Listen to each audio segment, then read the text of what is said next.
Test 1. This is the Ielts listening test. You will hear a number of different recordings, and you will have to answer questions on what you hear. There will be time for you to read the instructions and questions, and you will have a chance to check your work. All the recordings will be played once only. The test is in 4 parts. At the end of the test, you will be given 10 minutes to transfer your answers to the answer sheet. Now turn to Part 1.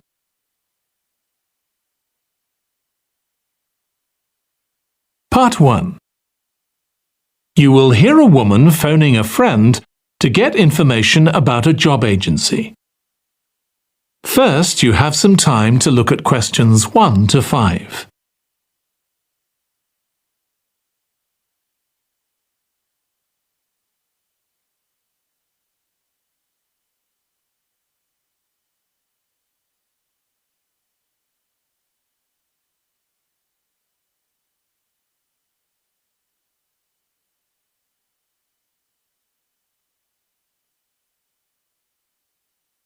Now listen carefully and answer questions 1 to 5. Hello, William. This is Amber. You said to phone if I wanted to get more information about the job agency you mentioned. Is now a good time? Hi, Amber. Yes, fine. So the agency I was talking about is called Bankside. They're based in Docklands. I can tell you the address now. 497 East Side. OK, thanks. So is there anyone in particular I should speak to there? The agent I always deal with is called Becky Jameson. Let me write that down. Becky Jameson. Jamieson.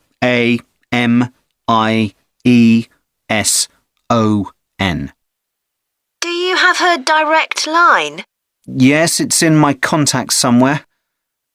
Right, here we are. 07866 510 333. I wouldn't call her until the afternoon if I were you. She's always really busy in the morning trying to fill last-minute vacancies. She's really helpful and friendly, so I'm sure it would be worth getting in touch with her for an informal chat. It's mainly clerical and admin jobs they deal with, isn't it? That's right.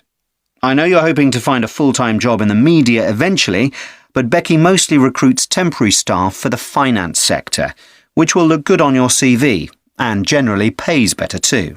Yeah, I'm just a bit worried because I don't have much office experience. I wouldn't worry. They'll probably start you as a receptionist or something like that. So what's important for that kind of job isn't so much having business skills or knowing lots of different computer systems, it's communication that really matters, so you'd be fine there. And you'll pick up office skills really quickly on the job. It's not that complicated. OK, good. So how long do people generally need temporary staff for? It would be great if I could get something lasting at least a month. That shouldn't be too difficult.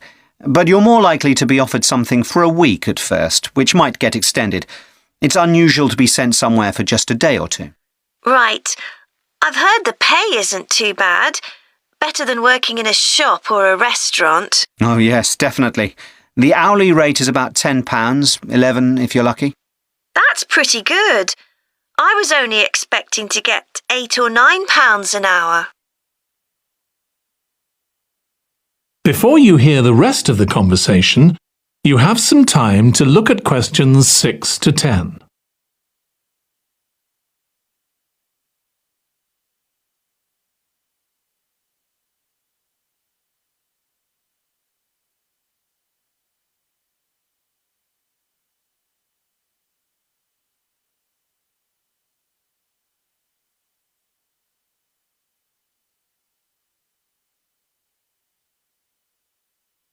Now listen and answer questions 6 to 10. Do you want me to tell you anything about the registration process? Yes, please. I know you have to have an interview. The interview usually takes about an hour, and you should arrange that about a week in advance. I suppose I should dress smartly if it's for office work. I can probably borrow a suit from Mum. Good idea. It's better to look too smart than too casual. Will I need to bring copies of my exam certificates or anything like that? No, they don't need to see those, I don't think. What about my passport? Oh yes, they will ask to see that. OK. I wouldn't get stressed about the interview though. It's just a chance for them to build a relationship with you, so they can try and match you to a job which you'll like. So there are questions about personality that they always ask candidates, fairly basic ones.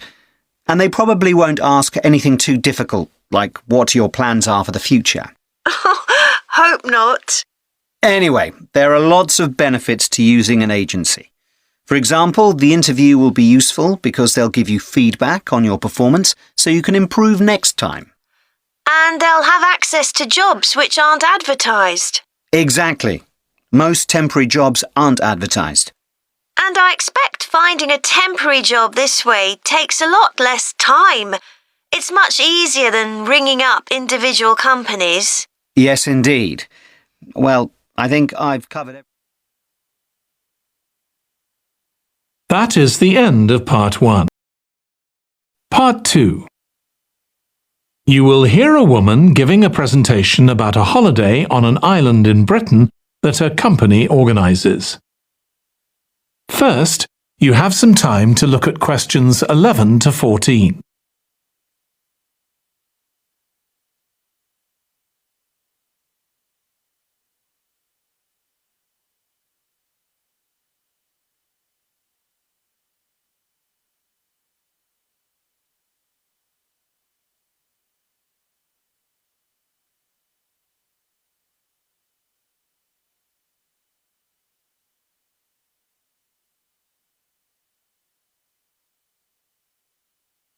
Now listen carefully and answer questions 11 to 14. Good morning. My name's Erica Matthews, and I'm the owner of Matthews Island Holidays, a company set up by my parents. Thank you for coming to this presentation, in which I hope to interest you in what we have to offer. We're a small family-run company, and we believe in the importance of the personal touch. So we don't aim to compete with other companies on the number of customers. What we do is build on our many years' experience, more than almost any other rail holiday company, to ensure we provide perfect holidays in a small number of destinations, which we've got to know extremely well. I'll start with our 6-day Isle of Man holiday. This is a fascinating island in the Irish Sea, with Wales to the south, England to the east, Scotland to the north, and Northern Ireland to the west. Our holiday starts in Heysham, where your tour manager will meet you, then you'll travel by ferry to the Isle of Man. Some people prefer to fly from Luton instead, and another popular option is to go by train to Liverpool and take a ferry from there. You have 5 nights in the hotel, and the price covers 5 breakfasts and dinners, and lunch on the 3 days when there are organised trips. Day 4 is free, and most people have lunch in a cafe or restaurant in Douglas. The price of the holiday includes the ferry to the Isle of Man, all travel on the island, the hotel, and the meals I've mentioned.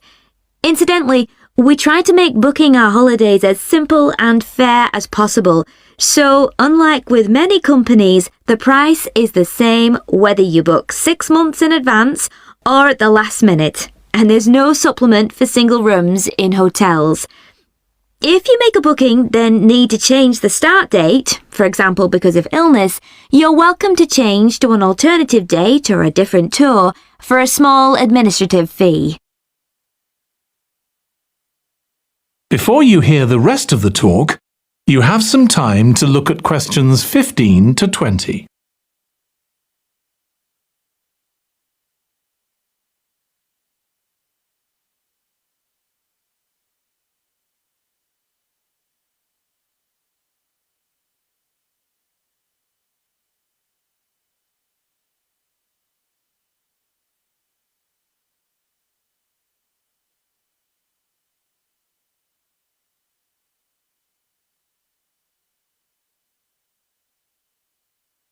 Now listen and answer questions 15 to 20.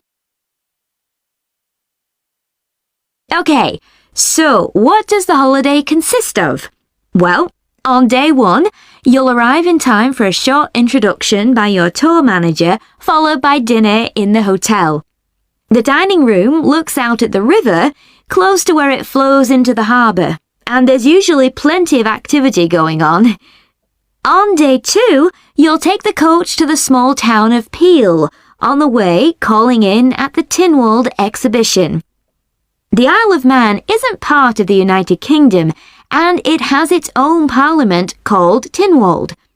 It's claimed that this is the world's oldest parliament that's still functioning, and that it dates back to 979. However, the earliest surviving reference to it is from 1422, so perhaps it isn't quite as old as it claims. Day 3, we have a trip to the mountain Snaefell. This begins with a leisurely ride along the promenade in Douglas in a horse-drawn tram. Then you board an electric train which takes you to the fishing village of Laxey. From there, it's an 8-kilometre ride in the Snaefell Mountain Railway to the top. Lunch will be in the cafe, giving you spectacular views of the island. Day 4 is free for you to explore, using the pass which we'll give you. So you won't have to pay for travel on local transport or for entrance to the island's heritage sites. Or you might just want to take it easy in Douglas and perhaps do a little light shopping. The last full day, day 5, is for some people the highlight of the holiday, with a ride on the steam railway from Douglas to Port Erin. After some time to explore, a coach will take you to the headland that overlooks the Calf of Man, a small island just off the coast. From there, you continue to Castletown, which used to be the capital of the Isle of Man and its medieval castle. And on day 6, it's back to the ferry, or the airport if you flew to the island, and time to go home. Now, I'd like to tell you a bit more. That is the end of Part 2. Part 3. You will hear 2 psychology students discussing the effects of the order in which the children in a family are born. First, you have some time to look at questions 21 to 26.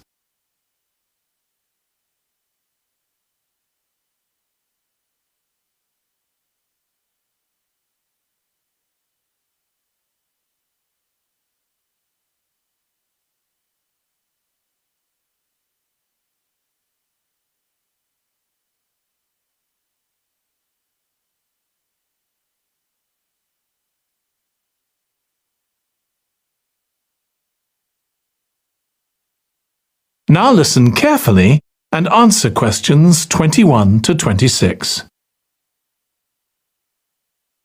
Ed, how are you getting on with the reading for our presentation next week? Well, okay, Ruth, but there's so much of it. I know. I hadn't realised birth order was such a popular area of research. But the stuff on birth order and personality is mostly unreliable. From what I've been reading, a lot of the claims about how your position in the family determines certain personality traits are just stereotypes, with no robust evidence to support them. OK, but that's an interesting point. We could start by outlining what previous research has shown. There are studies going back over 100 years. Yeah, so we could just run through some of the typical traits. Like the consensus seems to be that oldest children are generally less well-adjusted, because they never get over the arrival of a younger sibling. Right, but on a positive note, some studies claim that they were thought to be good at nurturing.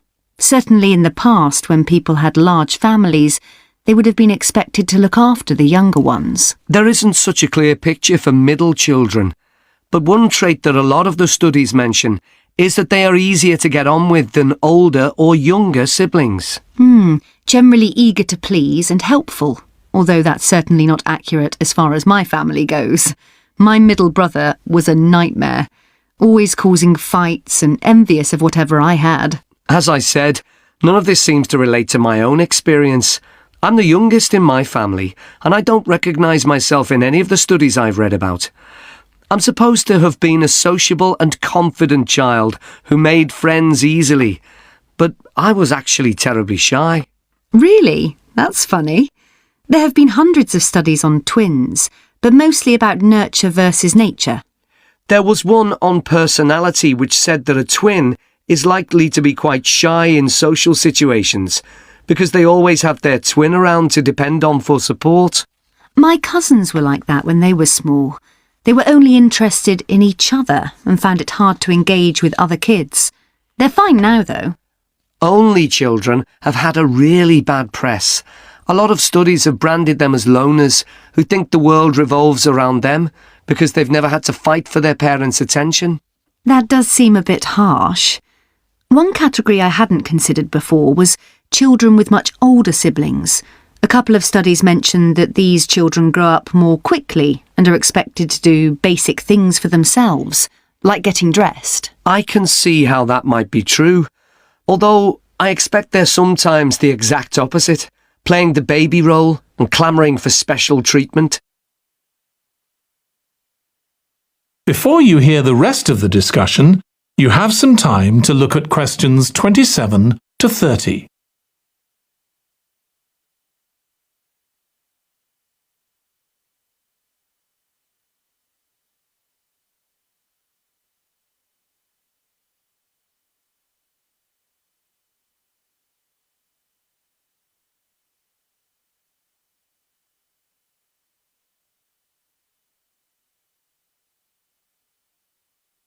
Now listen and answer questions 27 to 30.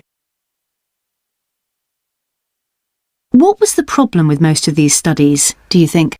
I think it was because, in a lot of cases, data was collected from only one sibling per family, who rated him or herself and his or her siblings at the same time. Some of the old research into the relationship between birth order and academic achievement has been proved to be accurate, though. Performances in intelligence tests declined slightly from the eldest child to his or her younger siblings. This has been proved in lots of recent studies. Yes, although what many of them didn't take into consideration was family size. The more siblings there are, the likelier the family is to have a low socio-economic status, which can also account for differences between siblings in academic performance. The oldest boy might be given more opportunities than his younger sisters, for example. Exactly. But the main reason for the marginally higher academic performance of oldest children is quite surprising, I think. It's not only that they benefit intellectually from extra attention at a young age, which is what I would have expected. It's that they benefit from being teachers for their younger siblings by verbalising processes. Right. And this gives them status and confidence, which again contributes in a small way to better performance. So, would you say sibling rivalry has been a useful thing for you? I think so. My younger brother was incredibly annoying, and we fought a lot. But I think this has made me a stronger person. I know how to defend myself.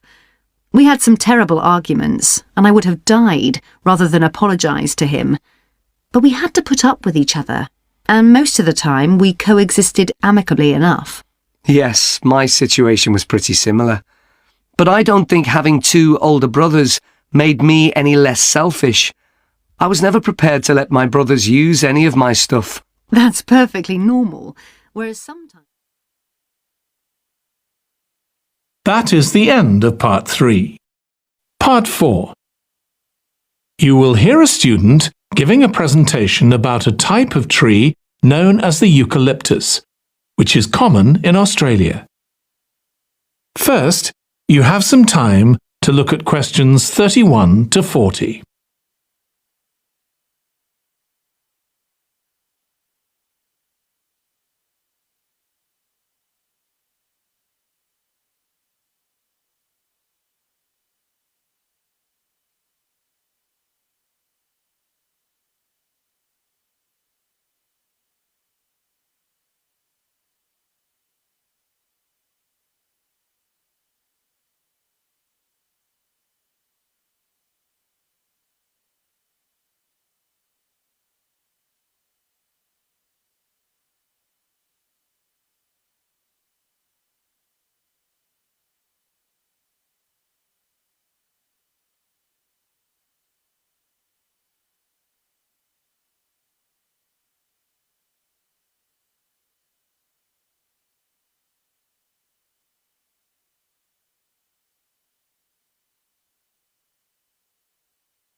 Now listen carefully and answer questions 31 to 40. Today, I'm going to talk about the eucalyptus tree. This is a very common tree here in Australia, where it's also sometimes called the gum tree. First, I'm going to talk about why it's important. Then I'm going to describe some problems it faces at present. Right, well, the eucalyptus tree is an important tree for lots of reasons. For example, it gives shelter to creatures like birds and bats, and these and other species also depend on it for food, particularly the nectar from its flowers. So it supports biodiversity. It's useful to us humans too, because we can kill germs with a disinfectant made from oil extracted from eucalyptus leaves. The eucalyptus grows all over Australia, and the trees can live for up to 400 years. So it's alarming that all across the country, numbers of eucalyptus are falling because the trees are dying off prematurely. So what are the reasons for this? One possible reason is disease. As far back as the 1970s, the trees started getting a disease called Mundula yellows. The tree's leaves would gradually turn yellow, then the tree would die. It wasn't until 2004 that they found the cause of the problem was lime, or calcium hydroxide, to give it its proper chemical name, which was being used in the construction of roads. The lime was being washed away into the ground and affecting the roots of the eucalyptus trees nearby. What it was doing was preventing the trees from sucking up the iron they needed for healthy growth. When this was injected back into the affected trees, they immediately recovered. But this problem only affected a relatively small number of trees. By 2000, huge numbers of eucalyptus were dying along Australia's east coast of a disease known as bell miner-associated dieback. The bell miner is a bird, and the disease seems to be common where there are high populations of bell miners. Again, it's the leaves of the trees that are affected. What happens is that insects settle on the leaves and eat their way round them, destroying them as they go, and at the same time they secrete a solution which has sugar in it. The bell miner birds really like this solution, and in order to get as much as possible, they keep away other creatures that might try to get it. So these birds and insects flourish at the expense of other species, and eventually so much damage is done to the leaves that the tree dies.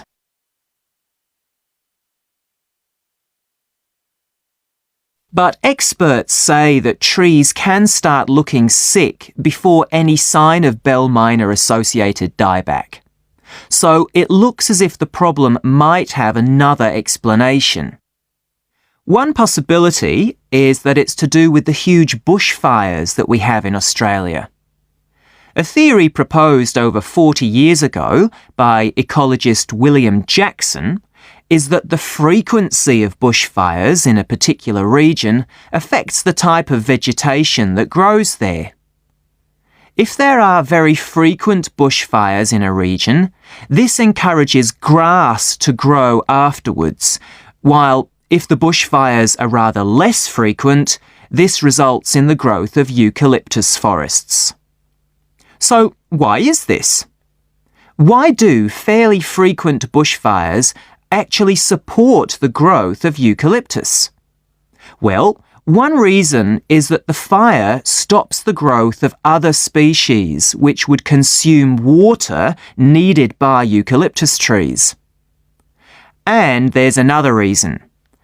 If these other quick-growing species of bushes and plants are allowed to proliferate, they harm the eucalyptus in another way by affecting the composition of the soil and removing nutrients from it. So some bushfires are actually essential for the eucalyptus to survive as long as they are not too frequent. In fact, there's evidence that Australia's Indigenous people practiced regular burning of bushland for thousands of years before the arrival of the Europeans. But since Europeans arrived on the continent, the number of bushfires has been strictly controlled. Now, scientists believe that this reduced frequency of bushfires to low levels has led to what's known as dry rainforest, which seems an odd name as usually we associate tropical rainforest with wet conditions. And what's special about this type of rainforest? Well, unlike tropical rainforest, which is a rich ecosystem, this type of ecosystem is usually a simple one. It has very thick, dense vegetation, but not much variety of species. The vegetation provides lots of shade, so one species that does find it ideal is the bell myna bird, which builds its nests in the undergrowth there. But again, that's not helpful for the eucalyptus tree. That is the end of part 4.